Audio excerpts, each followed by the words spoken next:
In the legacy of loyalty, a group of elite military working dogs refuses to leave a grounded aircraft on a quiet North Carolina airfield. Their unusual behavior leads Sergeant Ellie Monroe down a dark trail of buried secrets, hidden experiments, and one missing handler, Benson, sealed in silence beneath the metal floor of a transport plane. As a conspiracy unfolds through encrypted footage, buried vials, and dogs who never forget, Monroe must decide how far she'll go to expose a truth the military desperately wants erased. But even as the nation begins to listen, not everyone is ready to face what these dogs witnessed. Some legacies bark louder when no one is speaking. Would you stay to hear what they remembered? Hold on a moment before we move forward. Let us know where in the world you're watching from. And if you're loving these stories, don't forget to hit subscribe. Tomorrow's episode is going to be absolutely mind-blowing. The dawn broke with a hush that didn't feel right. The kind of morning where the sky hangs low and even the birds seem to hold their breath. At an isolated military airstrip tucked in a pine-fringed corner of North Carolina, time seemed to stall until something unimaginable happened. A line of canine unit dogs, all elite, all hardened by war, sat still in front of a parked C-130 Hercules and refused to move. They didn't bark, they didn't whimper, they didn't budge, just watched.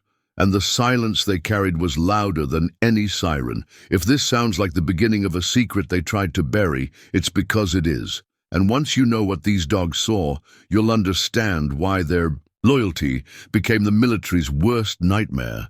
So before we dive into this story of courage, silence, and betrayal, subscribe to the channel and tell us in the comments where you're watching from. This one's going to stay with you. The airfield, officially unnamed on any public map, had always been a quiet ghost of discipline and routine. But that Tuesday morning, the stillness was unnerving. The kind of quiet that doesn't just feel like peace. It feels like a warning. Sergeant Ellie Monroe stepped out of her government-issued SUV, her boots crunching over the tarmac. She squinted into the low sun. It reflected off the side of the C-130 like a blade, and there they were, 6 military working dogs, sitting in a perfect arc, backs straight, eyes locked on the plane like statues. All 6 were assigned to combat deployments. All 6 had returned 2 nights ago from Kandahar, and now not one of them was responding to commands. Monroe blinked twice and reached for her radio. "Tower, this is Sergeant Monroe. I'm on site. Units Bravo through Echo are non-responsive." "They need to be moved," came the gruff voice of Colonel Pritchard from operations. "That plane's cleared to depart in 30. Monroe crouched. Near the lead dog, Rex, a German shepherd built like a tank, with eyes that had seen more than most men. "Rex," she called gently, her voice soft but commanding. "Heel." The dog didn't blink. "Let's go, boy. Come," not a twitch. His eyes stayed fixed on the C-130, like something inside was still holding him there. Behind her, the other dogs sat the same way, silent, unblinking, unmoving. Not anxious, not aggressive, just present, like sentries posted by ghosts. One handler from another unit stepped forward with a leash. Monroe didn't even have time to object. The moment the leash clicked to the collar, Rex's head jerked. He snarled, low and guttural, and lunged. The handler fell backward, saved only by reflex. The leash snapped from his grip, and Rex returned to his seated position, silent once more. Monroe turned sharply, her voice tight with disbelief. "Get medical to check that man. Nobody touches the dogs again. Nobody." She approached the aircraft, placing her hand on its thick aluminum hull. The C-130 hummed slightly, its engines still cold. She leaned closer to the cargo bay and closed her eyes. The dogs weren't blocking the aircraft, they were guarding it. 2 hours later, Colonel Pritchard stormed across the tarmac like a man who'd had enough of unexplained behavior. "They're animals, Sergeant. If they won't move, we sedate and extract." Monroe stood firm. "Sir, I've worked with Rex for 8 years. He's more than an asset. Something's wrong." "They've been through trauma," he snapped. PTSD maybe, but we're not stopping operational logistics over dogs. And then it happened. Rex, without a sound, moved. He turned slowly, walked to the landing gear of the aircraft, and bit down on the wheel housing. Hard! There was a clank. Metal on metal. Blood dotted his snout. Jesus! One of the ground crew muttered, stumbling. Backward. Monroe didn't yell. She didn't run. She just stood there and watched her dog, her partner, do something he'd never done before. He was warning them. That night, Monroe sat on the floor of the K9 holding shelter, her back against the metal mesh fence. Rex lay across from her, silent. The other dogs paced, still not eating, still not resting. She'd seen war, but this was different. She whispered more to herself than anyone else. "What happened to you over there?" Rex's ears twitched. A single quiet movement in an otherwise lifeless dog. Something had been left behind on that plane, something no one wanted to talk about. But the dogs, they remembered. As the moon climbed high over the airfield and the shadows lengthened across the tarmac, a creeping realization settled into Ellie Monroe's bones like frostbite. This wasn't just a case of behavioral shock. This was a case of loyalty outliving death, and tomorrow someone was going to try to bury the truth. She wouldn't let them, not if it meant betraying the only beings who'd never lied to her, not if it meant forgetting Cole Benson. Because according to the manifest, he never got on that return flight, but Rex would have followed him into hell. And maybe that's exactly where they'd been. The air on base had a stillness that didn't match the hour. It was just after midnight when Monroe stepped into the data room beneath the administrative wing, escorted by a young tech specialist who'd been bribed with a promise of discretion and a bottle of decent bourbon. The room was dim, the overhead lights replaced by the cold glow of screens and humming drives. She leaned in over the terminal, heart ticking faster than her mind could steady it. "Combat logs from the Kandahar deployment," she muttered. More, to reassure herself, than the young analyst. Flight manifest, ground footage, anything from that unit's last 3 days in theater. The kid nodded and began typing. He had fingers built for speed and secrets, the kind of specialist who saw more than he was supposed to and learned quickly not to speak of it. "It's weird," he murmured as folders loaded onto the screen. "There's no arrival timestamp for Master Sergeant Benson. His last check-in was 4 days before the evac. Then, nothing." Monroe's breath caught. "And the return manifest?" she asked. "Listed as returned with the unit, but—" He leaned forward.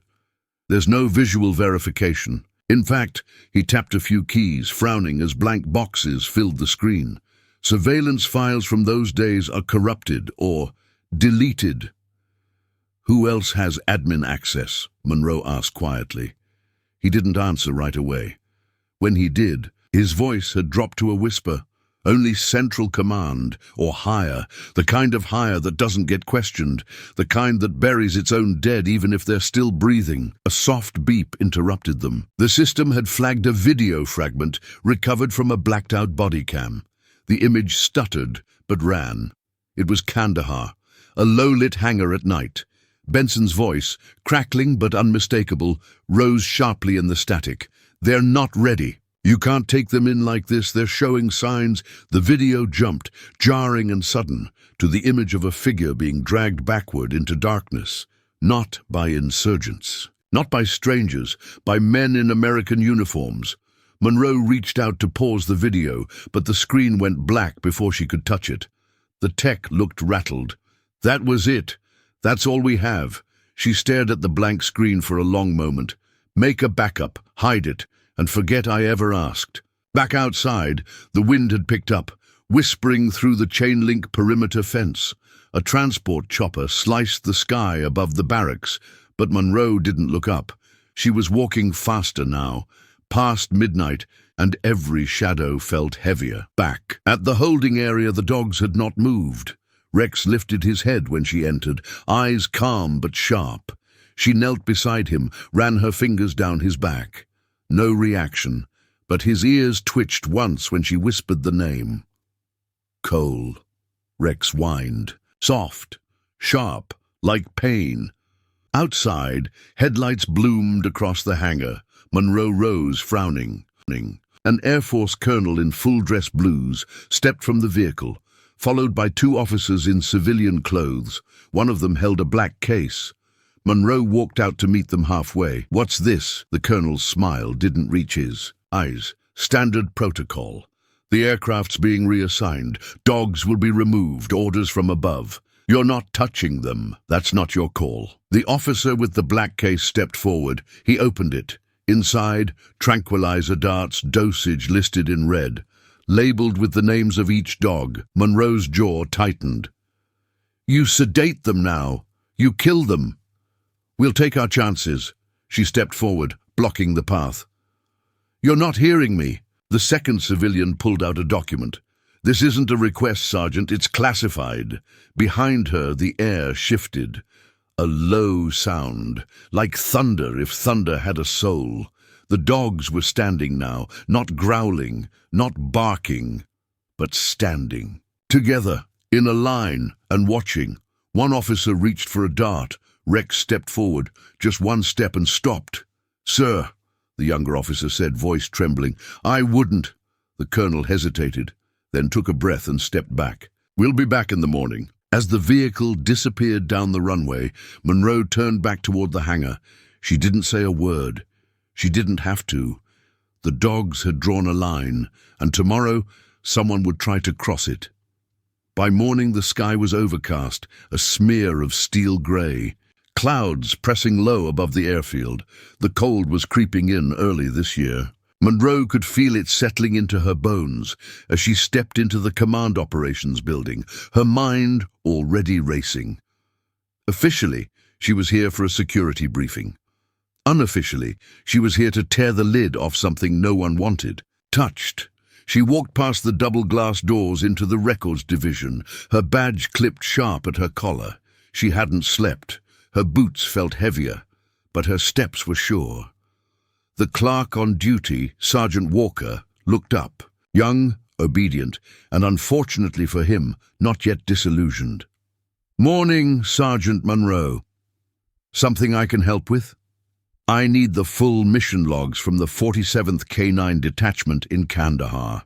Operation Tag Bravo Delta 9, last 10 days of deployment.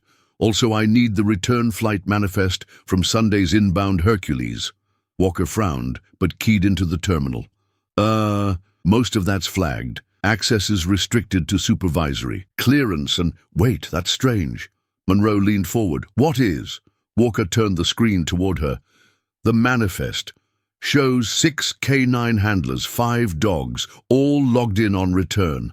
But no mention of the lead handler. No Sergeant Cole Benson." Monroe didn't answer, just stared. Walker scrolled again, double-checking. "There's no redacted line either. It's not just erased. It's like he was never listed." She clenched her jaw. "Print it." Walker hesitated. "Ma'am, I really shouldn't—" "Print it," she repeated, softer this time, but firm enough to drain the color from his face. "And don't log this access." The pages rolled off the printer, crisp and sterile. She took them, folded them once, slid them under her jacket. She was almost out the door when he spoke again. "Sergeant, is it true what they're saying about the dogs?" She turned to look at him. "What are they saying?" "That they haven't moved. That they're guarding the plane." "They're not guarding it," she said. "They're waiting for someone." Outside, she climbed into her truck and pulled around the back of the base. Her contact was already waiting. A civilian contractor turned underground tech rat named Reggie, who owed her more than one favor and never liked uniforms. He was seated in a beat-up Dodge Charger with no plates, a laptop on his knees, and a smirk on his face. "You look like hell," he said. "And you look like you haven't left this parking lot in a week," she replied. "That's because I haven't." She handed over the folder. "This flight manifest has gaps. Cole Benson was deployed with the team. His name's gone." Reggie opened the laptop. "I'll check flight telemetry, cargo records, every byte they don't want you seeing." "You'll find more redactions than answers," she said. "And if you get flagged—" "I'm not that careless, Monroe." He typed fast, his fingers flying like they were chasing a ghost. But if someone really wiped this clean, they did it from topside command, not logistics. That's serious. Yes. Cole's dog hasn't moved in 3 days. His whole team's acting like he never got off that plane. But the brass says he was never on it. Reggie glanced at her. So you think what? He died in transit? No, she said quietly. I think he's still on the plane. That night, with Reggie riding shotgun and carrying enough illegal tech to be court-martialed 10 times over, Monroe cut across the airfield perimeter in a security golf cart stolen from maintenance. The C-130 loomed ahead, hulking and silent. The dogs hadn't returned, but the energy in the air was the same, heavy, like thunder that never rolled in. The ramp door was sealed, but Reggie bypassed the lock with a solid key chip and a smirk. 30 seconds, don't thank me now. Inside, the cargo hold smelled wrong, not like fuel or gear or sweat. It was metallic, sour, faint, but there. Something had bled here, and not long ago. They moved toward the rear bay.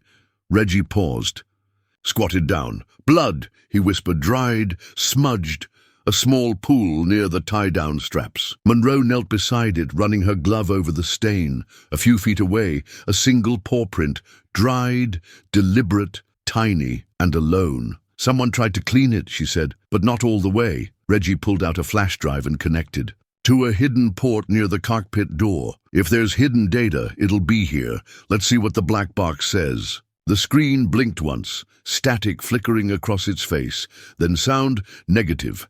Subject non-compliant. Repeat. Handler attempted breach of containment. Dogs are resisting. Need extraction. Now, the screen cut out.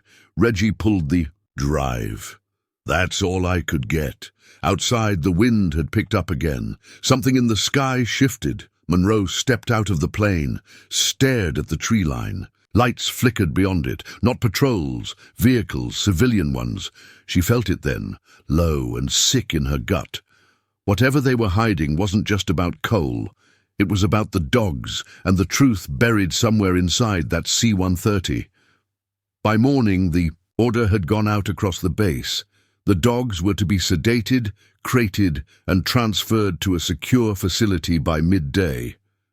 Monroe stood in the kennel corridor, arms folded, watching 2 MPs brief a sedative team just outside the door. The air was sterile, but her gut told her this wasn't just a procedural relocation. Something about the sudden rush, the avoidance of questions, the names not on the paperwork, it all felt like a quiet erasure, like they were trying to disappear a truth before it found a witness. She was beginning to suspect she already was. That witness. Inside the chain-link runs, the dogs remained in place. Some were lying down, heads flat against their paws. Others stared through the bars, alert but calm, like they were waiting for something they couldn't see but could feel. Rex paced slowly in his enclosure, but not out of restlessness. It was precise, rhythmic, measured like a patrol. His gaze locked on Monroe as she entered. His ears twitched once. Then he sat, perfect posture, tail still. "You know what they're planning," she whispered, crouching beside his pen. "That's why you haven't let go." She didn't expect a response, but then Rex let out a low, long breath. It wasn't a whine or a growl, it was grief. Monroe stood and exited the run. Outside, the sedation team was unpacking syringes. Vials clinked. One of the men, a broad-shouldered corporal with a clipboard, gave her a nod. "We'll be done in an hour, Sergeant. Colonel's orders. They'll be moved to Arlington by the afternoon." "Not these dogs," she said. "They're not ready." He frowned. "They're not people. Their behavioral assessment's complete. They're combat fatigued and unstable. You sedate them without consent from the handlers. You're breaking protocol." Orders came from upstairs. "So did mine," she lied, straightening her shoulders. "I'll need to see written approval. Signed." The corporal scoffed. "We don't answer to the kennel unit." She stepped forward. Her voice dropped, but her presence filled the hall. "You do today." There was a pause. Then reluctantly the corporal backed off, muttering something into his comm. Monroe turned and re-entered the kennel. She moved to Rex's pen and unlocked the door. The dog didn't flinch. She sat on the floor beside him. "You're not going to let them take it, are you?" she said. "Whatever it is, whatever happened." Rex lowered his head into her lap, a weight heavier than his frame. Then suddenly he lifted his head and turned, moved to the far corner of the pen. He began to dig. At first, Monroe thought it was nervous energy, but the motion was specific, purposeful. When she stepped closer, she saw it, a patch of dirt in the far corner that hadn't been disturbed until now. Rex dug quickly, claws scraping the packed earth until something hard clinked against the concrete below. A beacon, dusty, cracked, but intact. A military-grade signal beacon, modified with a hidden transmitter. Monroe picked it up, turning it over. It pulsed once, faint but alive. Her breath caught. Rex watched her, still and certain. "Coal," she whispered. Across the base, the sun broke. Through the clouds, just enough to light the hangar where the C-130 still sat idle. The new orders to move it hadn't been carried out yet. Something about mechanical checks, something about clearance delays. But Monroe knew the truth. They were stalling. Not to protect the dogs, not to protect personnel, to buy time. Reggie met her behind the fuel depot 30 minutes later, eyes bloodshot from lack of sleep. She handed him the beacon. "Can you trace this?" "Depends. If the signal's bouncing off hardened walls, we'll need proximity sensors." "You think he's alive?" "I think," she said, "the dogs haven't moved because they can still smell him." They worked from the shadows, avoiding patrols, ducking cameras, crawling where they couldn't walk. The signal came alive just once more, pinging weakly from the northern perimeter near the old medical warehouse. Reggie circled the data twice, checking for redundancy. "This isn't just any beacon," he said. "This was wired to broadcast only if tampered with. It's not a tracker, it's a distress call." Monroe looked down at the mud-caked device, in her hand, then toward the still-sitting dogs behind her. "They're not mourning," she said slowly. "They're warning us." The beacon pulsed once more, and somewhere beneath the base, behind layers of metal and silence, something was still alive. The wind over the airfield had picked up by dusk, tugging at the loose tarps on the cargo plane and rustling the trees along the wire fence like whispers. Monroe stood near the runway's edge, staring at the outline of the C-130 in the fading light. The dogs were quiet now, but still hadn't left the area. They slept only in shifts, eyes half open, ears flicking with every engine rumble or footstep. Their discipline wasn't shaken, it was sharpened. Reggie sat in the passenger seat of her truck with a laptop balanced on his knees, tapping through encrypted channels he shouldn't have had access to. The beacon still blinked on screen, its pulse weak and uneven, like a dying heart refusing to stop. The signal didn't match any registered devices currently in service, not officially anyway. Monroe rubbed at her temples, then climbed back, into the cab. "Tell me you found something. Not enough," he muttered. "I traced the signal to a restricted comm line routed through a dummy satellite uplink. Whoever's using it has gone to a lot of trouble to mask it. Military. Trouble?" He looked at her. "Department of Defense trouble." She stared at the windshield for a long moment. "I'm going in tonight," Reggie blinked. "Into what? The hangar? Inside the plane? You serious? They're not moving that thing until morning. I don't know what's inside, but I know the dogs are telling me it hasn't left." He closed the laptop, lips tight. "Then I'm going with you." They waited until the shift change around midnight when the guards rotated and the tarmac lights dimmed. They wore black, moved like ghosts, and kept to the blind corners Monroe had memorized over years of deployments. The plane loomed over them like a whale frozen mid-breath. Its cargo ramp was sealed, but Reggie had found an alternate access panel near the cockpit that maintenance used during inspections. It took 45 seconds to crack it. Inside, the plane was dark. No hum of systems, no indicator lights, just metal and silence. Monroe flicked her flashlight in brief, surgical flashes as they moved down the fuselage. Empty transport racks, folded seats, cargo straps secured but unused. Then the smell hit her. It wasn't decay, not yet, but it was old sweat, chemical residue, and something else, something iron. The air was stale, recirculated and never refreshed. They stepped deeper into the hold. Reggie froze near the rear bay wall, kneeling beside a metal panel that had been fastened down with fresh rivets. "New work," he whispered. "Last 48 hours." She dropped beside him. "Tools?" He pulled out a multi-bit driver and began undoing the bolts one by one, slow and silent. The panel shifted after the fifth screw. Monroe helped him peel it back. Beneath it, steel flooring, scratched, worn. But a seam. Another panel. Another layer. She reached into the narrow crack and found a latch that had no business being there. Reggie looked at her. "This is not standard." She didn't answer. She pulled. The panel creaked upward with a groan that sounded too much like pain. Beneath it, a narrow compartment, barely coffin-sized. Inside it, a black-sealed container, biohazard, tape, ventilation tubes, a lock mechanism that hummed with low power. "Jesus," Reggie muttered, "this isn't cargo, it's containment." She reached forward, heart in her throat. The container had a digital readout on its side. She wiped the dust away with her sleeve. The screen flickered. Temperature control, oxygen, sedative drip. Subject, MS Cole Benson. Status, stasis. She couldn't breathe. Her knees hit the floor with a thud, but she didn't feel it. Reggie backed away, mouth open. "They left him in here," she whispered. "They brought him back and sealed him under the damn floor." Reggie was shaking his head. "What the hell is going on?"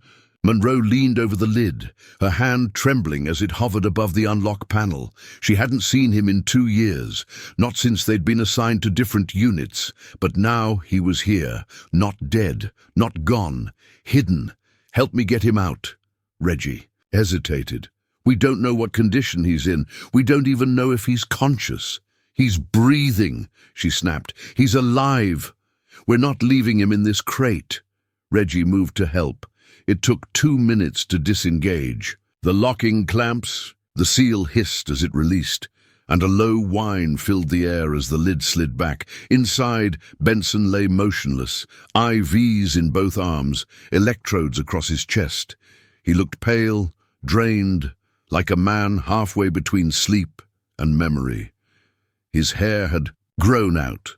His jaw was darker with a beard than she remembered, and yet he looked exactly the same. Reggie checked the monitor. Vitals are steady, low but steady, like they induced coma levels to keep him from waking. "Why?" she whispered. Then a voice spoke from the shadows behind them. "To keep him quiet." They turned sharply. A silhouette stood in the open cargo doorway, a man in plain clothes with a black badge clipped at his hip. He stepped forward, calm and confident. "You should have stayed out of this, Sergeant Monroe." Behind him, another figure stepped into view.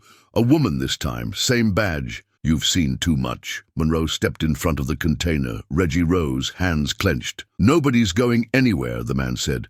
"Not you, not him." Monroe glanced over. Her shoulder. Benson's fingers twitched. Just once. The man stepped closer, the plane's cold interior swallowing the sound of his footsteps. His partner flanked him without a word, eyes locked on Monroe and Reggie like she'd already pulled a weapon. She hadn't, but her body had shifted, weight centered, muscles ready. She was standing between Benson and a threat, and there was no training manual that could override the instinct that kicked in when you were guarding family. "I want answers," Monroe said, her voice low and steady. "Right now.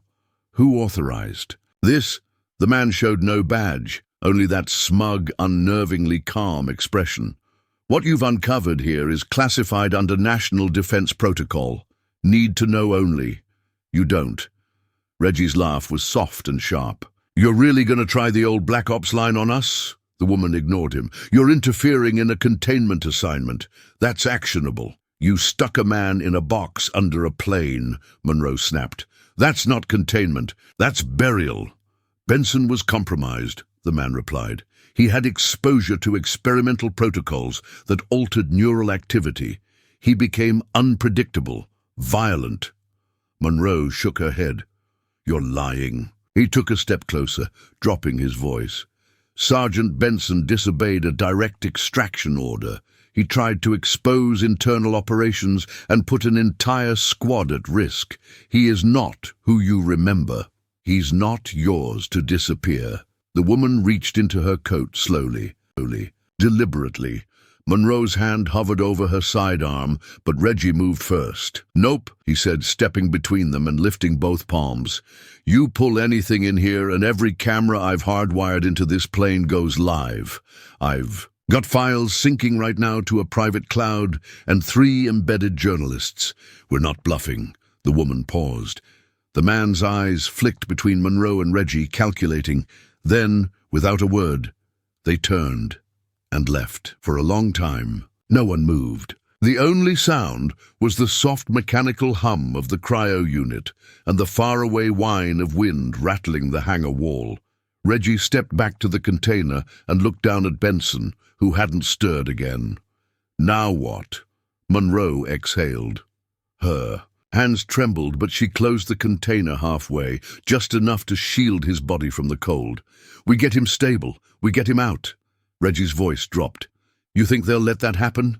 "No," she said. "But that doesn't change what we're doing." They moved quickly. Reggie rerouted the oxygen from the cryo unit to a portable feed. Monroe lifted the lid fully and gently disconnected the IV. Benson didn't wake, but his breathing changed. Slightly deeper, less shallow. They transferred him to a transport stretcher tucked against the side wall, one probably intended for cargo personnel. With a blanket thrown over his body, he looked like just another injured airman returning from field duty. It wasn't a great disguise, but it might buy them 10 minutes, maybe 15. They wheeled him down the ramp with the confidence of people following orders. Reggie kept his head down. Monroe didn't. She stared down every sentry they passed, daring them to ask what she was doing. Most didn't. Authority, when worn like skin, was hard to question. They were almost clear of the hangar when the voice came from the radio clipped to the guard's belt near the exit gate. "Team 3, respond. Possible breach. Medical bay. Reports missing subject, C-130 status?" The guard frowned, hand reaching for his mic. Monroe didn't give him the chance. She moved fast, clamping her hand over the mic and twisting the radio from his belt. "Already secured," she said into it. "Subject in transfer. Orders from DOD Handler Dyer." The name worked. The guard stepped back, wary but compliant. Reggie didn't breathe until they were past the fence. They loaded Benson into Monroe's truck and drove straight to the veterinary annex 2 miles off base, a half-forgotten building used for canine surgical recovery. It had power, running water, and no cameras. Monroe had the keys. Of course she did. Inside, she and Reggie rigged the oxygen feed and warmed the room. His skin was cold, but color was coming back. Reggie checked the vitals from the portable monitor. "He's not in a coma anymore. They had him drugged to keep him under." Monroe sat beside him on the cot, brushing a piece of dried blood from his brow. "Why would they do this?" Reggie didn't answer, but he didn't have to. That night she returned to the canine pens. She couldn't sleep, couldn't rest. One of the handlers, new guy, barely 30, approached her near the fence. His face was pale. "They're saying one of the dogs died," he said quietly. "Her blood ran cold." "Which one?" "Bravo, the black lab. He stopped eating yesterday. Seizure hit around midnight. They said it was genetic, but I was there when they found him." He swallowed hard. There was blood in his mouth. Smelled like chemicals. Poison. The word hit. Monroe like a punch to the gut. She walked down the aisle of the kennel, boots echoing on the tile. Rex sat upright, alert. He didn't bark, didn't move. He just watched her. She opened his pen and sat beside him. "They're cleaning up loose ends," she said, "but they didn't count on you." Rex leaned into her side. She didn't cry, not yet. The morning after Bravo's death, the air on base felt different. Everything was quieter. Not in the peaceful way Monroe had grown to appreciate after deployment, but the kind of quiet that means people are watching, listening, and deciding how much longer you're allowed to move freely. She didn't wait for someone to knock on her door with a warning. She went looking for answers, the only place she thought might still have them, Benson's old quarters. The room had been cleared months ago, cleaned and reassigned on paper, but no one had actually moved in. His name was still on the clipboard slot outside the door, half torn and sun-bleached. She used her master key. Inside, it smelled faintly of boot oil, dust, and something deeper, something that clung to places left untouched for too long. The room was neat. He was always like that. Even in Kandahar, Benson kept things squared away, with a kind of quiet pride that never came off arrogant. His bunk was stripped, the mattress bare, but his old duffel bag was still shoved under the frame, half open. No one had finished the job. She crouched, pulled it out and laid it on the floor. Inside were uniforms, folded with military precision, a service Bible, and a spiral-bound notebook duct-taped shut. She peeled the tape slowly and opened the cover. It wasn't a logbook. It was a stack of letters, handwritten, everyone addressed. To her.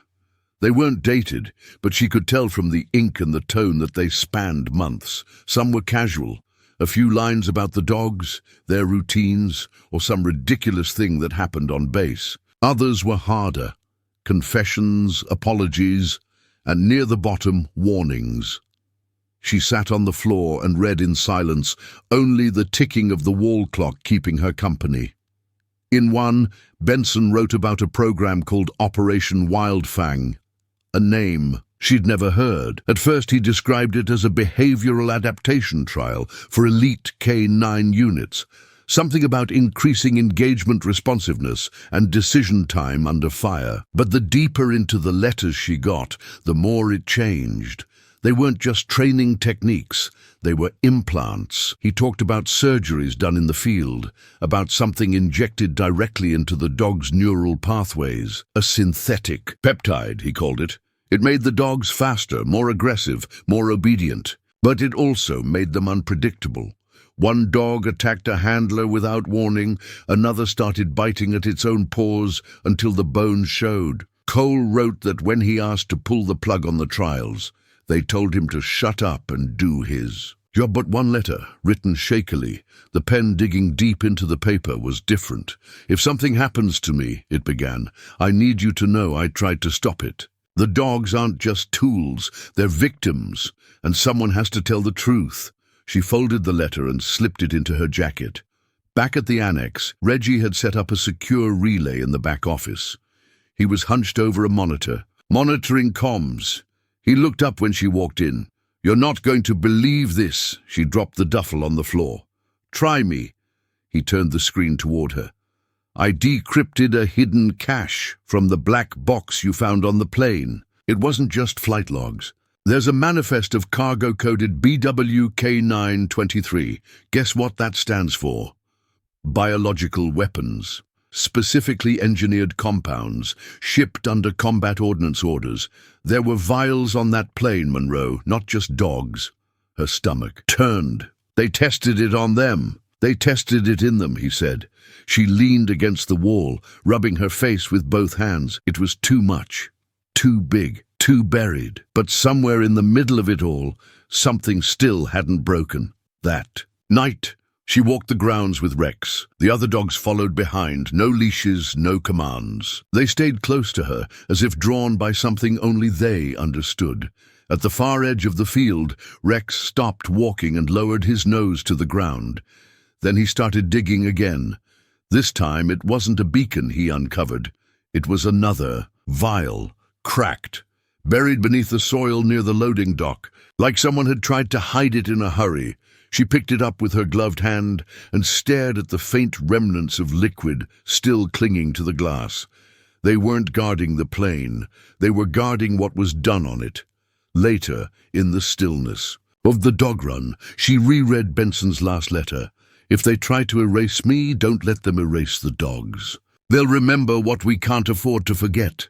And they did. She looked at Rex, who was curled at her feet, eyes half closed, but alert. "You didn't forget," she whispered.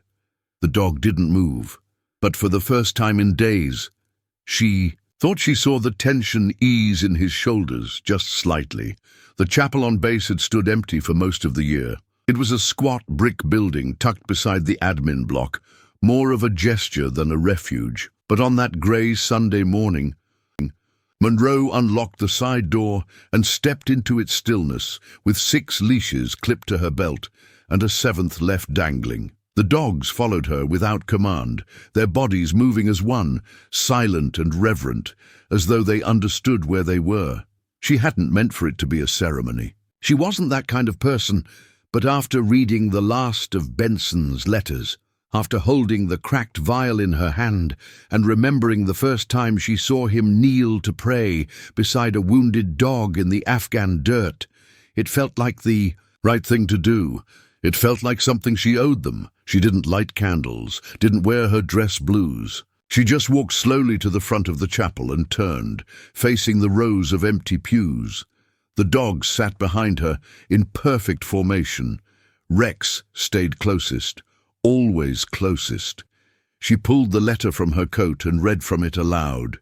"You said." "They'd remember what we couldn't afford to forget," she whispered. "You were right. You always were. You said they'd mourn us if we were the ones lost. But no one ever thought we'd have to mourn them." Her voice caught.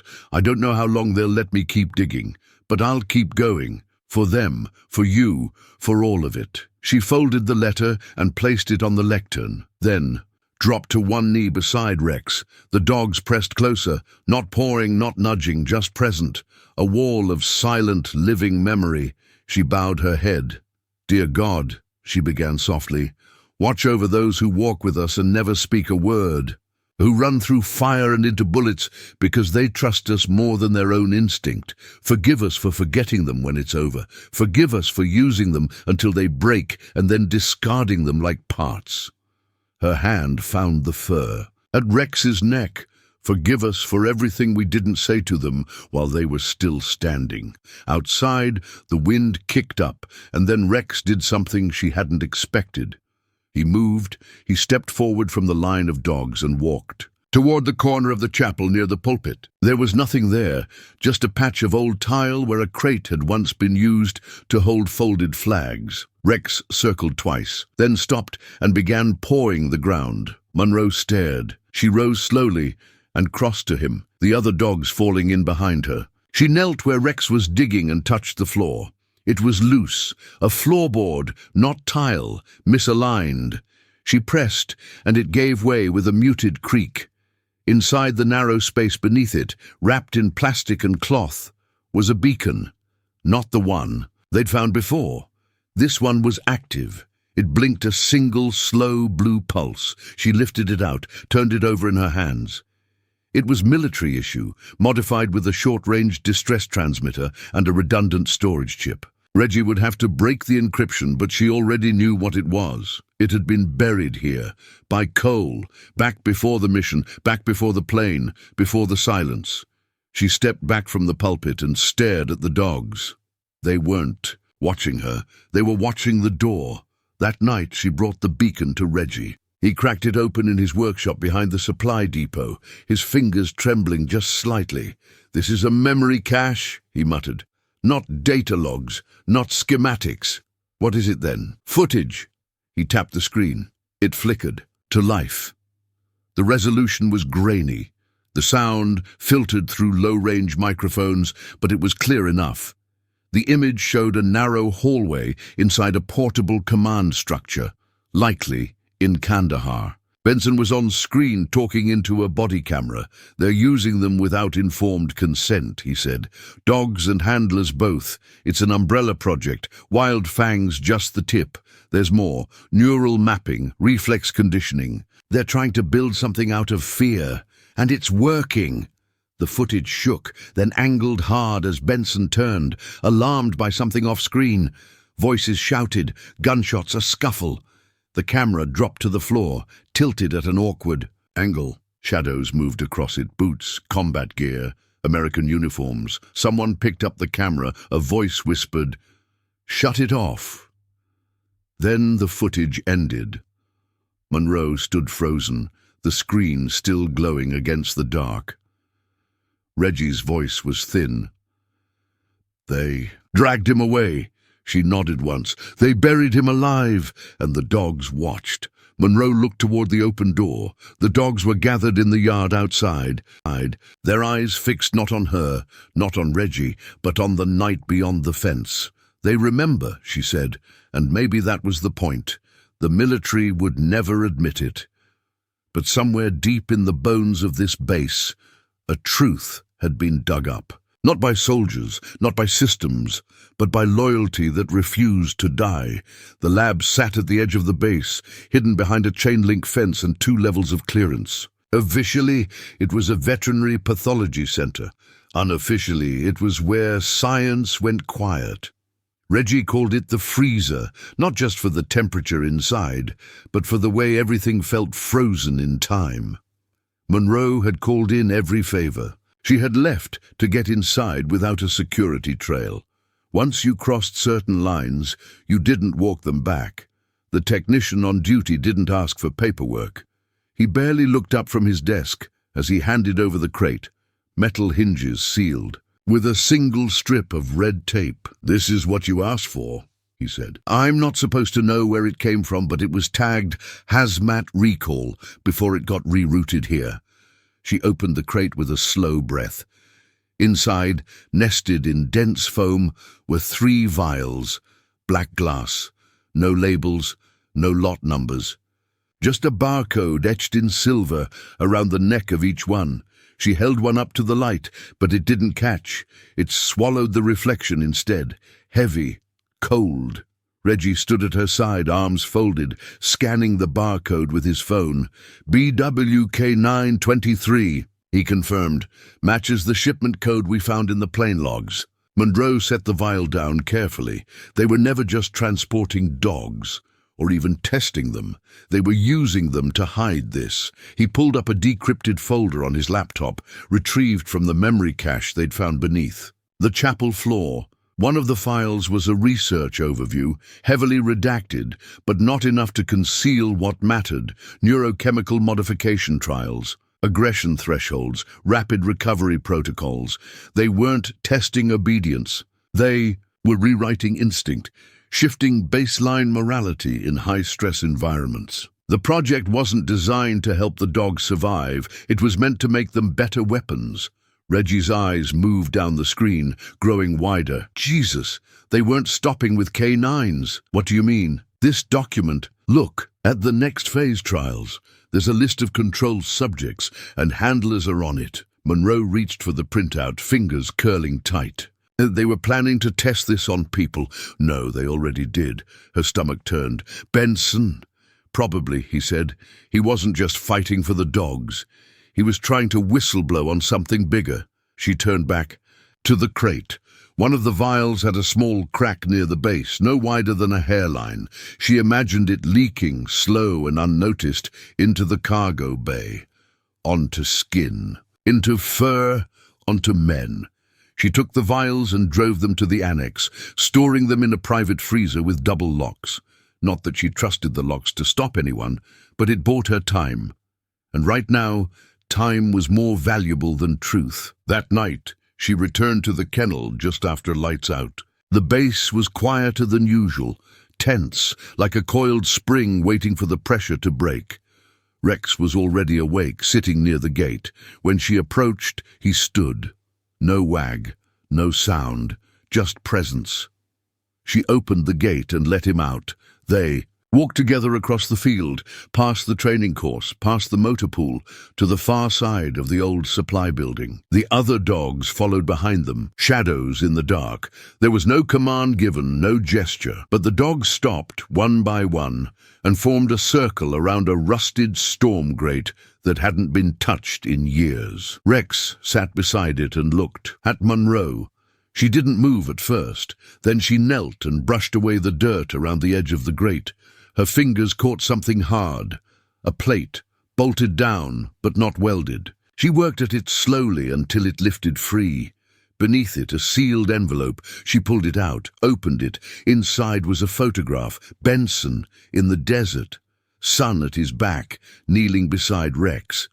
Both of them covered in sweat and dirt, but smiling. That kind of smile only brothers had after war. On the back, one line, handwritten in black marker. If they take me, follow the dogs. She closed her eyes and stood. They had followed. Now it was her turn. Back in her truck, she called Reggie. Reggie, we're not waiting anymore. He was silent on the other end. Then, okay, what's next? We expose it. You'll need more than evidence. I've got loyalty, she said. And the truth. That won't be enough, he warned. It will if people remember what that word still means. She hung up and looked back out at the yard. Rex had climbed onto the crate by the fence and was sitting like a statue, watching the sky, still guarding, still remembering the... Next morning, Monroe sat alone in the briefing room that once buzzed with movement and orders. Now it was quiet, too quiet. The walls felt like they were closing in. The windows had been blacked out for renovations weeks ago, and now the artificial light hummed overhead like a dull warning. On the table in front of her sat three things: Benson's last letter, the cracked black vial, and a photo of Bravo. His eyes were caught mid-blink in the frame. Soft, trusting, gone. She didn't look up when the door opened. "I got your message," said a voice, low and worn. Monroe turned. The man who entered looked like he hadn't slept in days. His uniform was a mix of regulation and disregard. Combat boots, unshaven face, medical tag still on his wrist. He shut the door quietly behind him. "Captain Ramos," she said.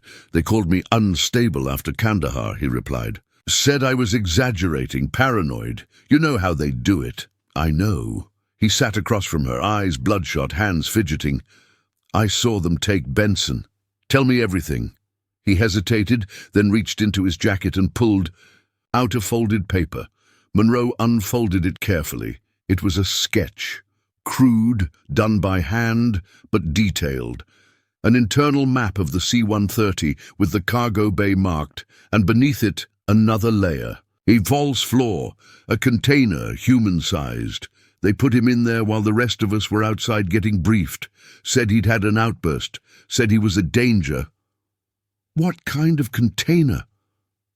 "Biohazard," Ramos whispered. I asked them why. They told me it was none of my business, that if I valued my retirement, I'd shut up and keep walking. Monroe's grip tightened on the paper. "Did you see who gave the order?" He nodded. "Handler Dyer." She swallowed hard. The same name she'd used on instinct at the gate. She hadn't known then if it was real. Now she did. Ramos leaned forward, voice barely audible. "Benson tried to send something out before they took him. He had a flash drive. Said it had. Footage, names, test data. I don't know if he got it uploaded. I just know he never made it back." "He did," Monroe said. "And he's alive. We found him." Ramos's eyes widened. "You serious?" "Just barely. They had him in medical. Stasis. If we'd waited another day..." She didn't finish. "Now they know we found him. They're moving faster." She handed him the vial.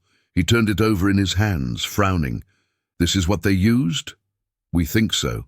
It matches the code on the flight logs. The dogs were exposed. One's dead. Another's sick. The rest are fighting it, but I don't know how long they'll hold." Ramos stood, pacing the room. "If Benson wakes up, he can blow this whole thing wide open, but they're not going to let that happen. They'll come. For him, they'll come for all of us." He stopped pacing and looked her dead in the eye. "Then we take the story first." She stared at him. "You want to go public?" He nodded. "Not under our names, not at first, but yeah, leak the footage, the names, get it out before they can erase it. You got a civilian contact?" Monroe thought of Reggie.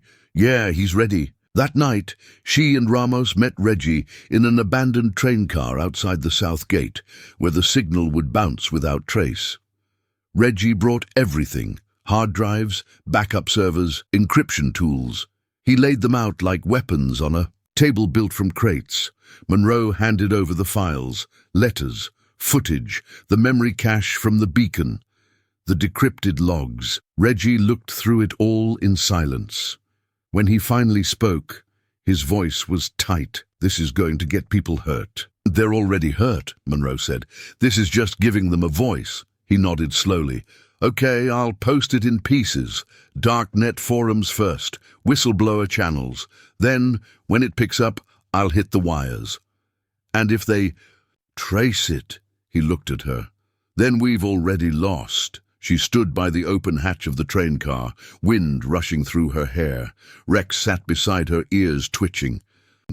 Watching the tree line, she reached down and scratched behind his ear. He doesn't flinch, Ramos said. Even after everything, he's still working. They rode back to the annex in silence, tension thick but unspoken. At the gate, Monroe looked at Ramos. You sure you want to stay? He didn't hesitate. If we're going down, I'd rather be standing when it happens. The next morning, the footage was everywhere. Anonymous sources, leaked comms, grainy images of Benson being dragged into the crate, code names, redacted memos, the dogs sitting at attention, refusing to move, the photo of Bravo, and a headline that spread like wildfire across military message boards and veterans groups. They never left the plane. The K9s who knew too much. Back at the kennel, Monroe found Rex sitting just outside his run. Someone had unlocked it. He looked at her, waited, then turned and walked toward the airstrip. One by one, the others followed. The power went out just after midnight. Not across the base, but in one strip of it. Just enough to darken the hangars, disable the outer sensors, and stall the automated gates that usually kept out the curious. Reggie had cut the power like a scalpel, not a hammer. Just enough to cause confusion, not enough to raise alarms. Monroe moved first, dressed in black fatigues, her old service knife strapped to her hip and her heart in her throat. Rex padded beside her, low and silent. The others followed in formation, no barking, no hesitation. It was like they understood what was coming, like they'd trained for this. Ramos waited by the maintenance shed, breathing into his gloves, his face pale in the moonlight. You sure about this? No, Monroe said, but I'm doing it anyway. They jogged across the tarmac, hugging the shadows. The C-130 loomed like a monument to something buried and rotten. The dogs didn't slow.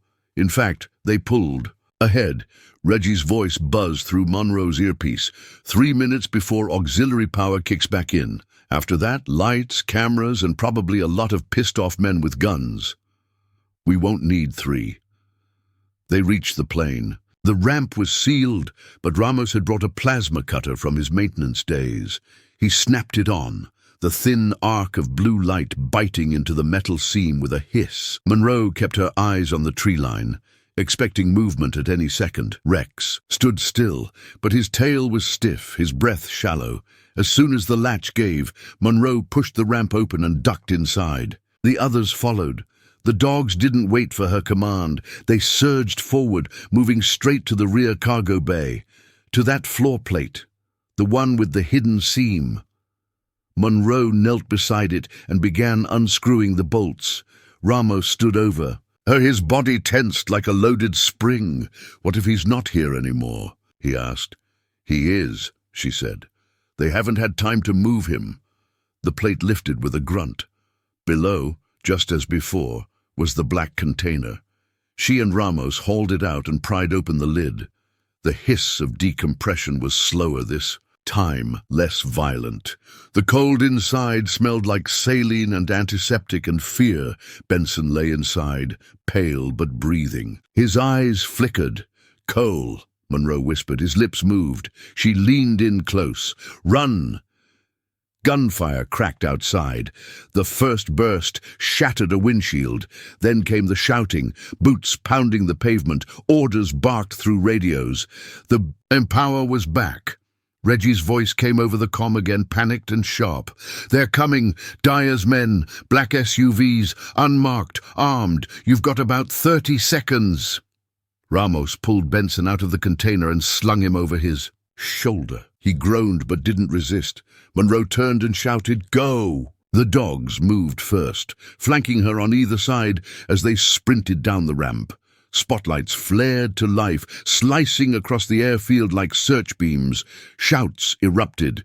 "There! Stop them!" The first bullet hit the concrete at Monroe's. Your feet. Another ricocheted off the ramp.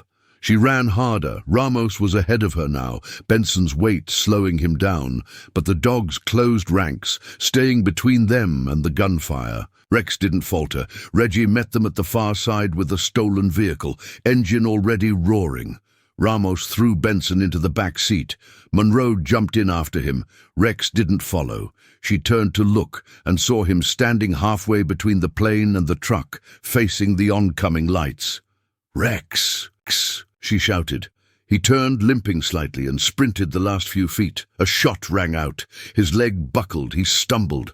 Monroe jumped out, caught him as he collapsed beside the truck. Blood was already soaking into the concrete. She lifted him into the back seat without thinking. Ramos floored the gas. Behind them, the lights of the airstrip vanished. In the dark, Monroe pressed her hand against Rex's wound, her fingers trembling. Benson stirred again. His eyes opened fully for the first time. He looked at her, confused, dazed. "But there, you found me," he rasped. "We followed the dogs," she said. "They never gave up." His gaze drifted to Rex. "Is he—" "Not yet," Monroe whispered. "But we've got to move." Outside, the road stretched out like a tightrope over fire, but they were finally off it. They had the proof. They had the man. Now they just had to survive. The safe house was nothing more than a decommissioned fire station in a rural edge town that didn't ask questions. Reggie had arranged the location weeks earlier on the chance they'd need a place no one could trace. It had heavy doors, thick walls, and no digital footprint. The trucks were stripped for parts, the hoses coiled with dry rot. But the old garage was big enough for a truck, a table, and 7 dogs who hadn't slept in 3 days. Monroe worked quickly, stripping her jacket off and kneeling over Rex before the truck had fully stopped. The bullet had passed clean through his back leg, ugly but survivable. Still, the blood loss was serious. Ramos ripped open a med kit, fumbling through gauze and sutures with the practiced urgency of someone who had done this in worse places. "Hold him steady," Monroe said. "I've got the artery." Rex didn't whimper, didn't growl. He just looked up at her as if waiting for a command that never came. She pressed hard, then stitched faster than she ever had in a combat zone. By the time she tied the last knot, her hands were soaked and trembling. "He's stable," Ramos said, exhaling. "He's tough." "They all are," Monroe murmured. Benson lay on a cot near the far wall, eyes closed again, but his breathing steady. A saline drip ran to his arm. Reggie had done what he could. Hydration, pain control, an antibiotic mix. He shouldn't have had access to, but the man had been chemically sedated for weeks. His muscles were wasting. His mind was slow to catch, but when he opened his eyes, they always found her. Monroe sat beside him now, wiping his brow with a cold cloth. His voice cracked when he spoke. "How long's it been?" "Too long," she said. "You've been out for at least 2 weeks, but you're safe. For now." He looked around the garage. "Where's Rex?" She turned her head slightly, and Benson followed her eyes. The dog lay near the door, bandaged but awake, watching. A smile touched Benson's lips. "Didn't think he'd still be here." "He never left the plane," she said softly. He tried to sit up, groaned. "You need to rest." "No," he said. "There's more you need to know." Monroe helped him sit up against the wall. His breathing was ragged, but he forced himself to speak. "They told me it was a test, that the dogs could handle it, that the handlers wouldn't." "Be affected," she nodded. "The vials, the black serum. It wasn't just the dogs," he said. "They dosed us too. Slow-release injections disguised as vaccines. Resilience therapy, they called it. And it changed you." He didn't answer for a moment. "It changed everything. At first it was focus, clarity, faster reflexes. Then the insomnia, the aggression. I started seeing things I couldn't explain, twitches in the dogs, blank moments in my own memory, like someone else was in control." "Did you try to report it?" He looked at her. "That's why they sealed me in." She reached for his hand. It was ice cold. She wrapped both of hers around it and just held on. For a long moment, neither of them spoke. Then he turned to look at her directly. "You have to finish it." "We will," she said. "The leak's already spreading." "No, not just the data. You have to stop them. The trials, they weren't isolated. There are other sites, other units." She felt the weight of it then, what it meant, what it would require. Rex stood slowly and limped across the floor. He stopped in front of Benson and sat, his injured leg tucked close to his body. Benson reached out and rested his hand on the dog's head. "You still listen," he whispered. Rex looked up at him, unmoving. Benson smiled, barely. "You remember the last command I gave you?" Monroe didn't ask what it was. She didn't need to. The moment passed in silence. Outside, a truck drove by without stopping. The safe house remained. Just another forgotten building in a forgotten part of the world. But inside, something unspoken shifted. They weren't just surviving anymore. They were preparing. Monroe looked at Reggie, who stood in the corner, arms crossed. A fire building. Behind his tired eyes. "We'll need contacts, quiet ones." "I've got people," he said. "They'll listen now." "Make them listen harder," she replied. Then she turned back to Benson. His hand was still on Rex's head, eyes closed, but not asleep. Resting, preparing. "I'll finish it," she said. "For you, for them, for what they took, and for..." Once she meant every word.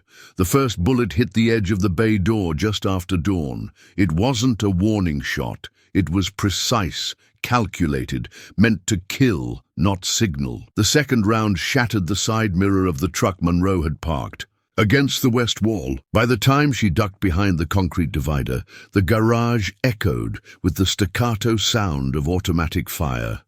The safe house had been found. Reggie was already dragging equipment toward the interior hallway, his laptop slung over one shoulder, hard drives under his arm. Ramos grabbed the emergency med kit and shoved a second pistol into Monroe's hand. "How long?" she shouted. "Not long," he said. "They came heavy." Through the broken front windows, black SUVs skidded to a halt. Men poured out, tactical gear, suppressed rifles, coordinated movement. Not local law enforcement. These weren't here to arrest anyone. They were here to finish the job. Monroe turned and saw Rex standing guard beside Benson's cot. He's injured. Leg trembled, but he didn't back down. The other dogs had fanned out in the room, flanking doors and shadows, tense and ready. "We move on my count," she barked. "Two groups, Reggie and Ramos out the rear with the data. I'll cover the front and bring Benson and the dogs." Benson stirred, groggy, but aware. "They found us. They won't get past us," she said. "We've got one shot." A flash. Grenade exploded in the bay, bathing the room in white light. Concrete shivered underfoot. But when Monroe blinked away the burst, she saw something she hadn't expected. Rex moving forward, straight into the line of fire.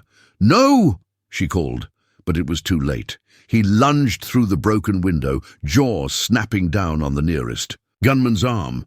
The man screamed, rifle clattering to the floor. Two others turned to fire, but the other dogs were already following. They didn't wait for a command. They never needed one.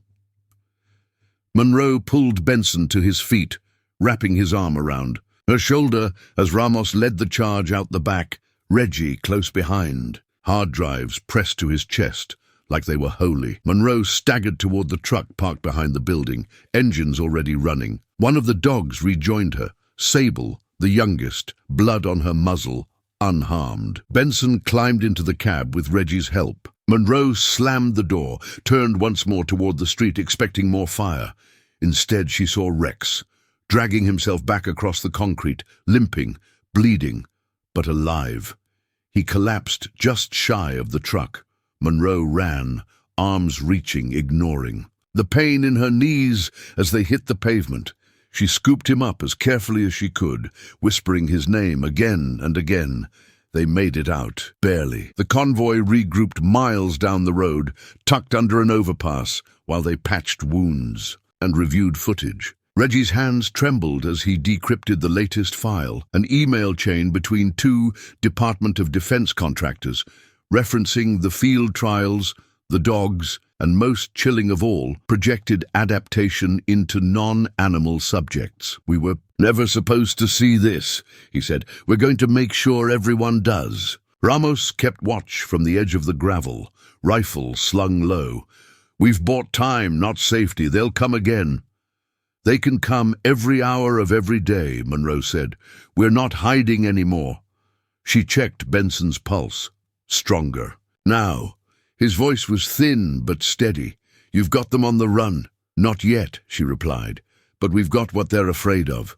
Truth, the footage, the files, the testimony, and the dogs." She looked around at them now. Resting but alert, scarred but unbroken. They weren't tools, they weren't weapons, they were the proof. Proof that loyalty wasn't something engineered, it was something earned, and now the ones who tried to twist it were running scared. The hunt had begun.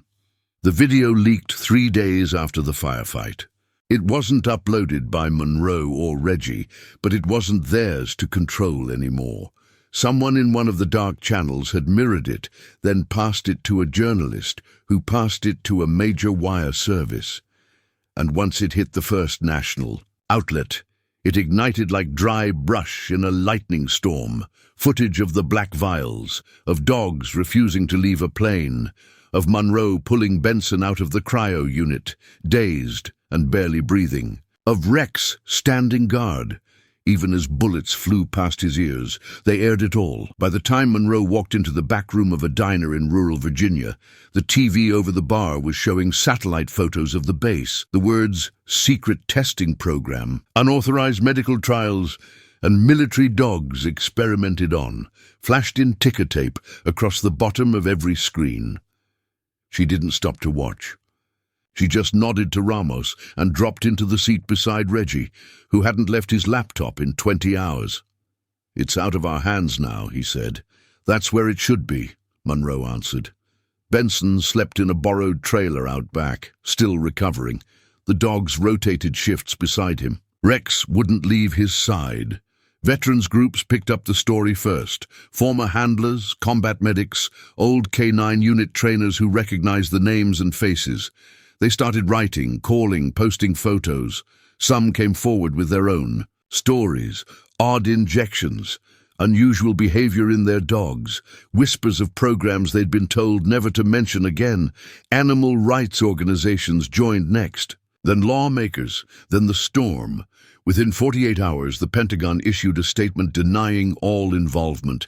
Within 72, internal memos started to leak, heavily redacted, full of contradiction. Investigations were announced, then cancelled, then re-announced under different titles. None of it mattered, because the truth wasn't in the memos. It was in the faces of the dogs who never ran. Rex had become a symbol overnight. Photos of him limping across the tarmac with blood on his flank were printed on posters, screen printed onto shirts, posted with hashtags: "Beggars Silent Guardians," "Dodgers K9 Truth," "Dodgers Not Just Dogs." People remembered what loyalty looked like when it bled. Monroe watched it all unfold without celebration. She didn't want victory, she wanted justice, or at least a reckoning. That came when the military tried to detain her. They showed up with 2 black cars and a quiet officer carrying a folder of charges: unauthorized access, theft, trespassing on federal property. Monroe stood in the doorway of the trailer, arms folded, dogs behind her. The crowd was already gathering. Locals, reporters, veterans who'd driven through the night. The officer read the first charge. By the time he reached the second, someone started yelling, then filming, then shouting louder. And the quiet officer, flanked by men who probably hadn't expected an audience, turned and walked back to his car. They never returned. That night, Monroe sat with Benson beside a fire pit in the diner's backyard. His hands were steadier now, his voice clearer. "I never thought I'd see it," he said. "People caring, listening. They always cared," she said. "They just didn't know." He nodded slowly. "Do you think it changes anything?" "It already has." Rex stirred. At her feet, then laid his head against Benson's boot. "They're still scared," Benson said. "Not of us. Of what they built. What they lost control of." "They tried to bury it," Monroe said. "But the dogs never let them." The fire crackled. The night was cold, but quiet. Across the country, more files were leaking.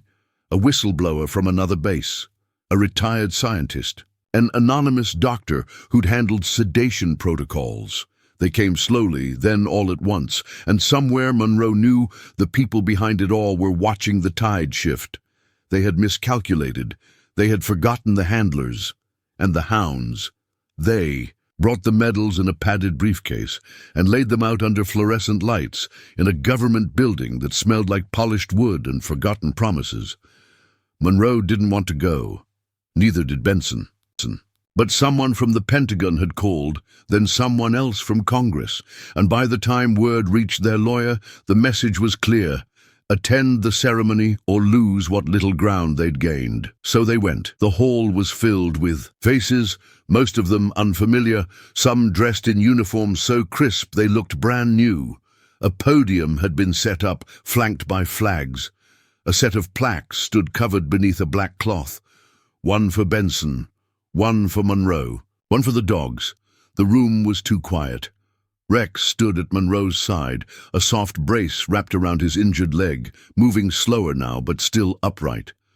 The other dogs stayed in the back, close to Ramos, keeping watch. A general she'd never met stepped up to the mic. His words were clipped, rehearsed. He called what they'd done courageous, called the program unauthorized, and called the investigation ongoing. But not once did he say the word sorry. When they called Monroe's name, she didn't move. Benson stood instead.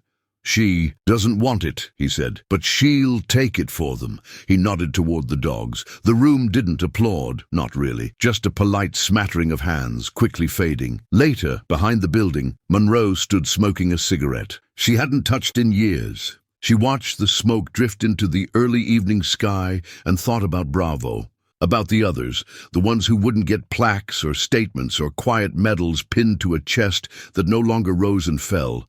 Reggie found her there. You did. It, he said. No, she replied. They did. He nodded toward the cameras inside. Still, you made them look. They won't keep looking.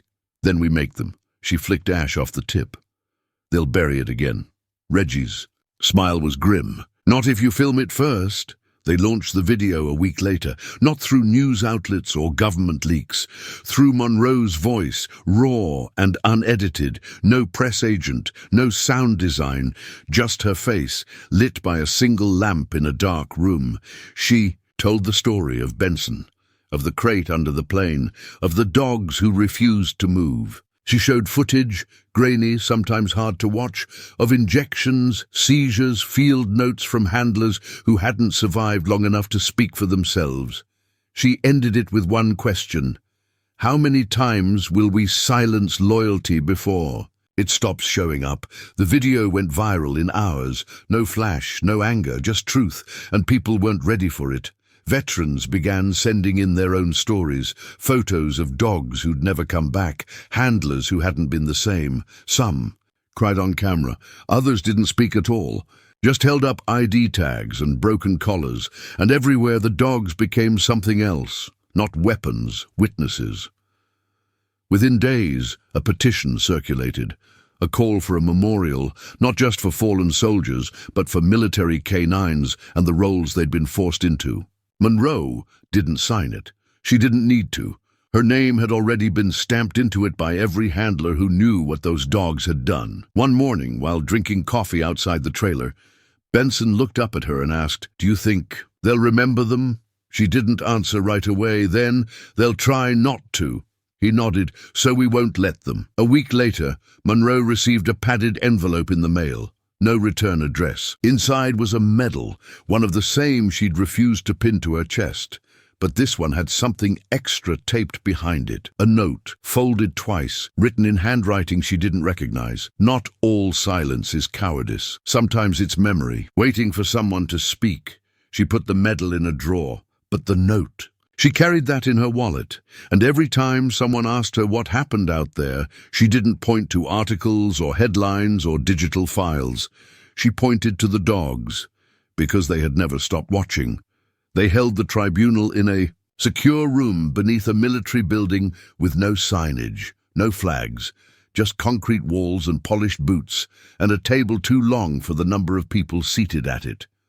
Monroe stood at one end, flanked by her lawyer and two silent aides from the Justice Department. Across from her sat a panel of officers, 3 stars and 4 stripes among them, each one looking down at printed packets as if the story hadn't already been screamed across every screen in the country. The proceedings were classified. No press, no cameras, and no guarantees. They called it a review, not a trial. Said it wasn't about assigning blame, but understanding protocol failures. No one used the words conspiracy or cover-up. No one said wild fang. They called it the K9 Unit Enhancement Project. Clinical, sanitized. The first hour was testimony from Benson. He sat with a cane, his voice steadier than it had been in weeks. When asked how he ended up in the containment pod, he said he tried to report violations. When asked what kind, he said unauthorized medical testing. When asked on whom, he pointed to the dogs and himself. The room went silent after that. The panel led, a brigadier general with tired eyes, asked no follow-ups. Then they turned to Monroe. Sergeant Monroe, did you knowingly defy orders in order to recover Master Sergeant Benson from restricted storage? Yes. Did you remove classified medical samples from a government facility? Yes. Do you regret those actions? No. They stared at her like they wanted her to crack. She didn't. When asked why, she gave them one sentence: because loyalty doesn't end when the paperwork does. A murmur passed through the aides behind the panel. The general tapped his pen twice, then nodded for the next witness. Ramos testified too, but kept it brief.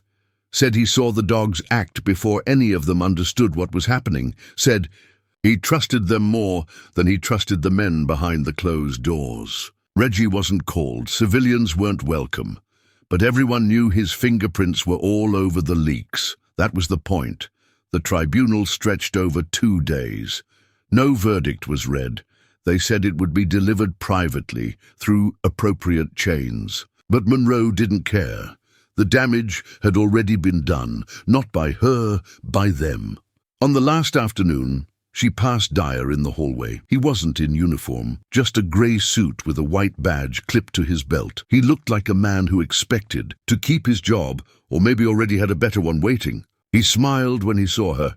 She didn't stop walking. Later that week, the decisions came in sealed envelopes. Dyer had been reassigned, not fired, not arrested, just moved. 1 rank demoted.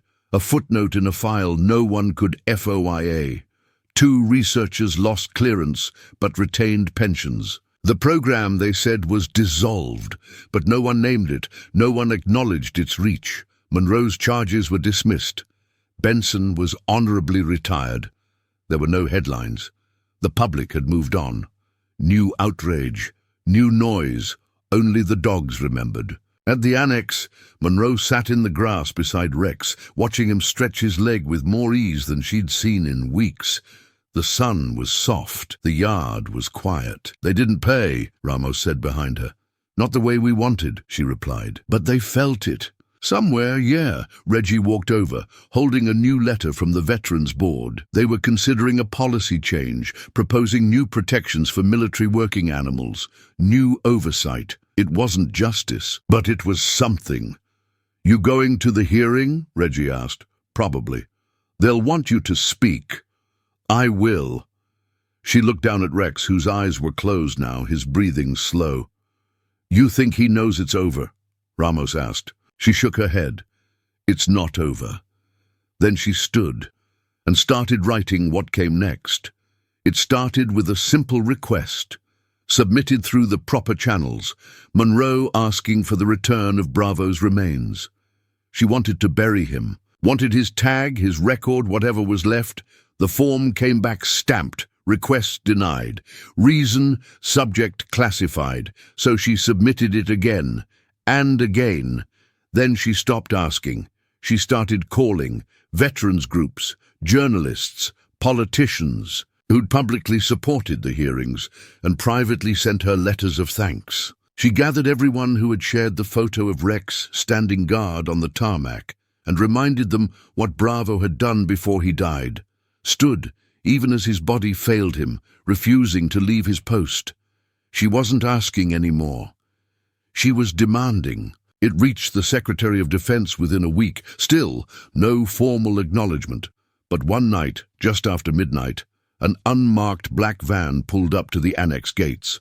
The driver didn't say a word, just handed over a crate, sealed and labeled with a code she recognized, Bravo's number. A handler's name scratched into the corner in faded ink, Benson.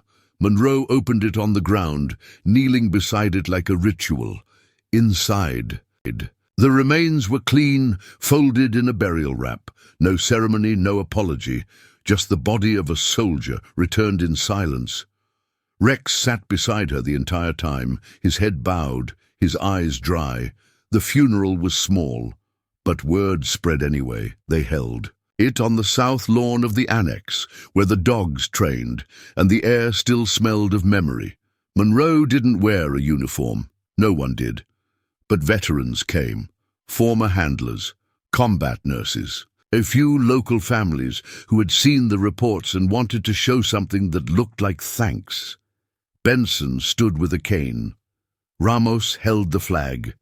They lowered the box into the ground as the sun cut through the clouds like a blade. No speeches, no marching orders, just one moment shared. Then Monroe stepped forward and placed Bravo's collar on the soil. "He didn't run," she said.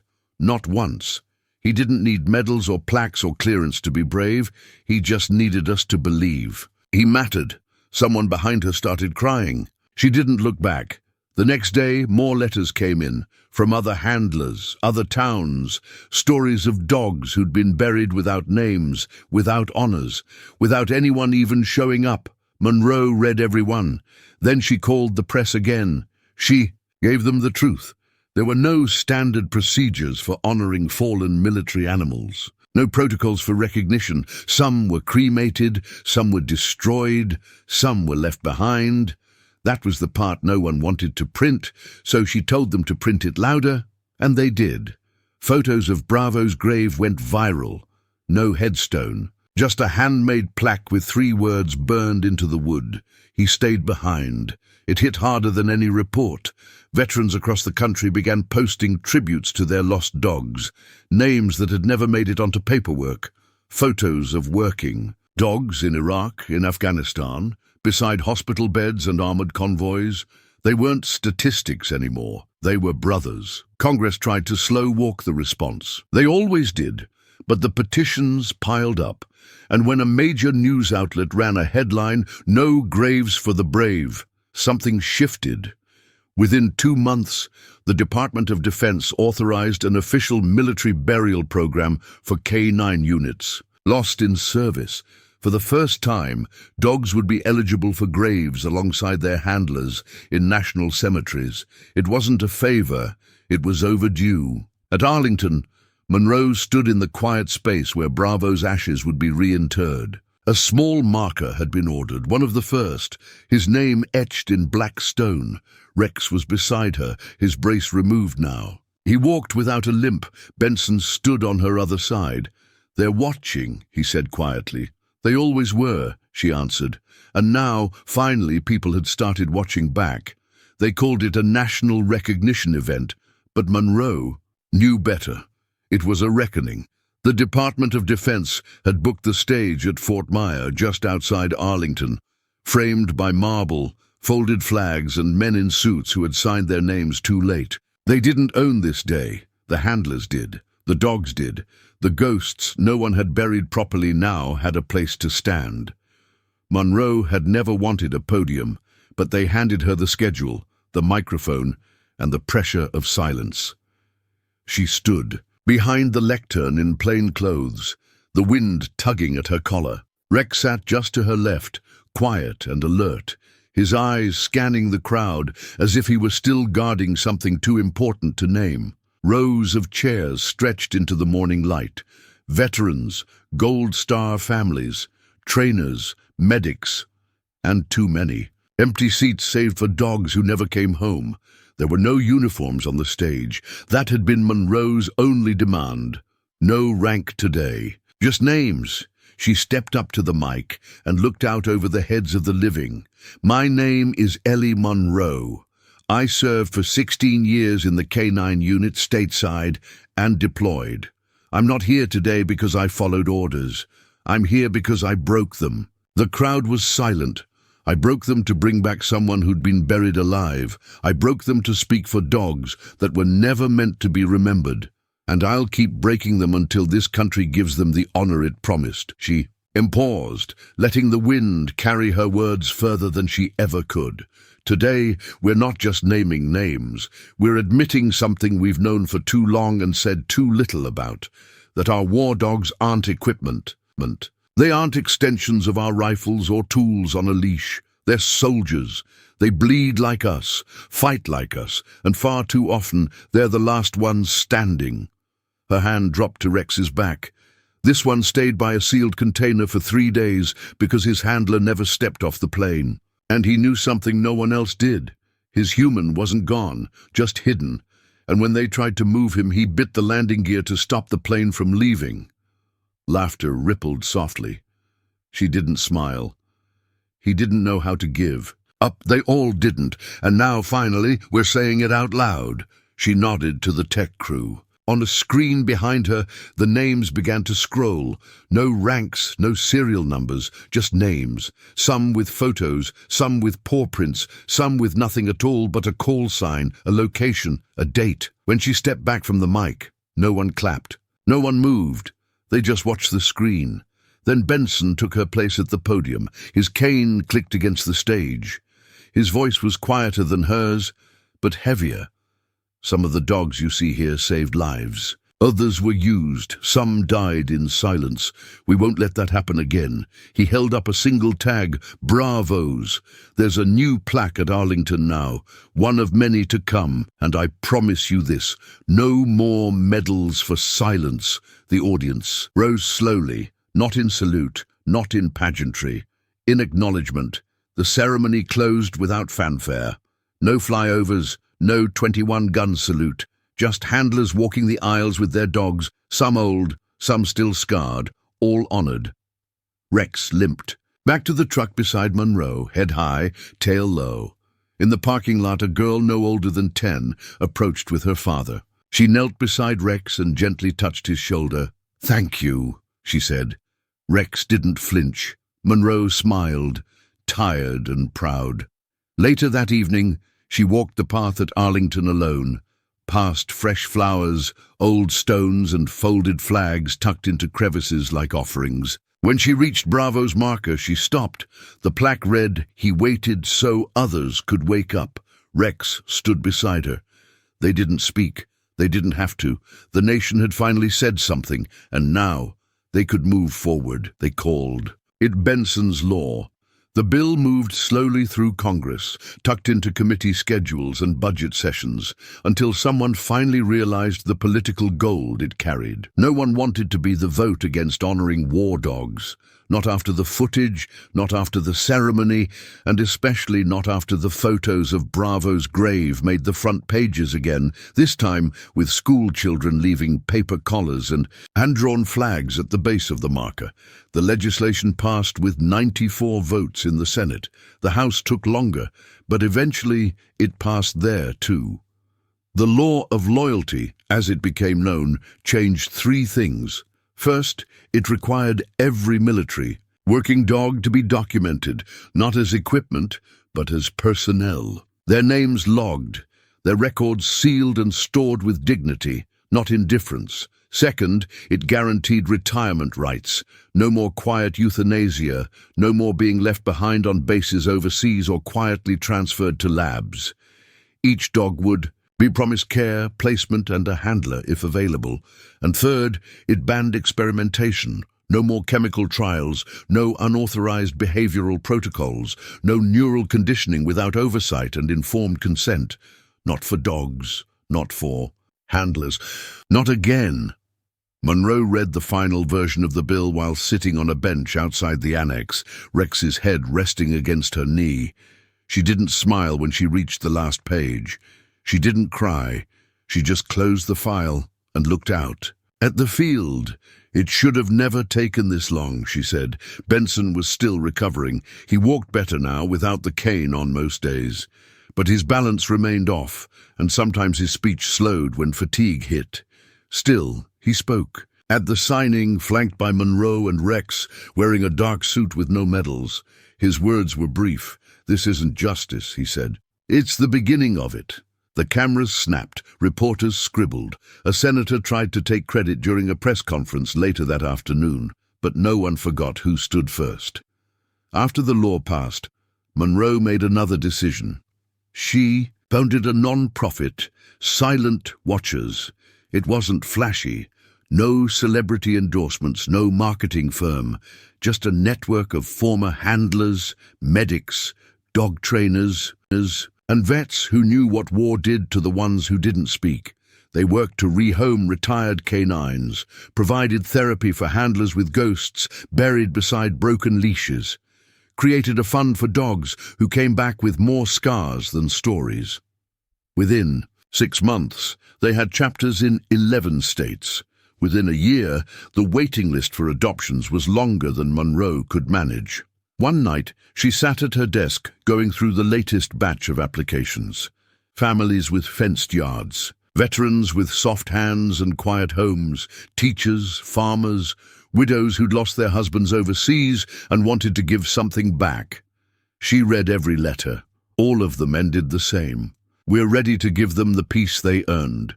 She clicked through the final file, then rose from the desk and walked outside. The night air was sharp but not cold. Rex met her by the porch steps. He stood slowly, moving stiffly but still proud. She reached down and scratched his chest. "You did it," she said. He pressed his head against her hip. "You gave them something they couldn't ignore." The porch light flickered. A storm was coming, but not like before. This time, the house was built for it. The door opened behind her. Ramos stood there with a coffee in one hand, the other rubbing sleep from his face. "We've got new applications," he said. 4 dogs retired out of Pendleton, 2 from Lackland. One already has a family lined up in Oregon. Vietnam vet, 73. Lost his last one 3 years ago. Monroe nodded. "We'll take care of the rest." He grinned. "Of course we will." She looked down at Rex again and realized for the first time in a long time that peace didn't come with silence. It came with knowing someone would speak for you when you couldn't. Years passed, but the airstrip never changed. The trees still bordered it like sentries, tall and unmoving. The wind still carried the same scent of oil and metal and sun-warmed gravel. The runway itself was cracked now, retired from duty, marked with faded lines and scattered leaves. But people still came. One morning, a young airman in crisp blues stood alone at the edge of the tarmac. He looked barely 20, his hat tucked under one arm, his boots too new. He turned slowly in place, taking in the silence, until he saw the statue at the center of the field, a single military working dog, carved in bronze, seated alert with ears forward and tail curled. His face turned toward a parked C-130, also cast in bronze, its tail ramp lowered just enough to show a hint of shadow inside. The plaque at the base read only, "They refused to move, so the truth could finally take flight." The airman stood there a long time. Behind him, others arrived, a retired handler in a wheelchair, pushed by a grandson who couldn't stop staring at the statue. A middle-aged woman in jeans and a VFW jacket, carrying flowers in one hand and a photograph in the other. A couple holding hands, both with dog tags around their necks. No one spoke. They just stood, watching, remembering. At the far end of the airfield, Monroe watched from the fence line. She didn't go in. She never did. She came every year, parked in the same spot, walked the perimeter, stayed behind the chain link like an old habit she couldn't break. She didn't want a crowd. She wanted quiet. Rex had passed 2 years earlier, peacefully, in his sleep. She had buried him beneath a tree near the annex, wrapped in a blanket Benson had used during recovery. There was no headstone, just a small tag nailed into the bark. "He knew before we did." She still reached for him in the morning sometimes, still checked the porch for the sound of his paws. Benson had moved out west. He wrote occasionally, called when it mattered. Ramos stayed close, running the day-to-day at silent watches. Reggie had taken a job training emergency responders in animal trauma care. None of them said goodbye. They just kept moving forward, in different directions. But Monroe came back here every year because this is where the truth started, where loyalty stood on a tarmac and refused to move. She watched the crowd now, smaller this year, but steady. A school bus parked at the edge of the gravel.